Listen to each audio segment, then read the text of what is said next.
E aí, beleza? Diogo da XRE Adventure 300 cilindrada, mais um vídeo aqui pra vocês, e agora da Kawasaki Ninja.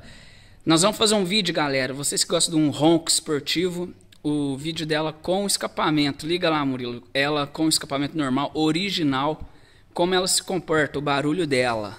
E depois só direto. Aí, galera. Ninja 250 cilindrada, barulho original. Você que gosta de um barulhinho mais esportivo, como que é, Murilo, que faz o barulho esportivo, já tá tirado os parafusos.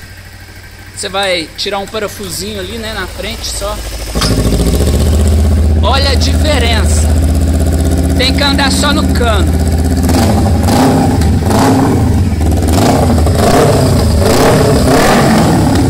Treme tudo, tudo tá tremendo aqui, ó. Isso aí é o barulho dos pega.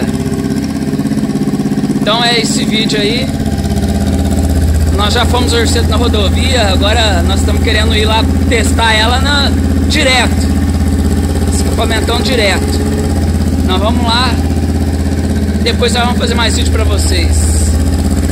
Olha o painelzinho dela aí.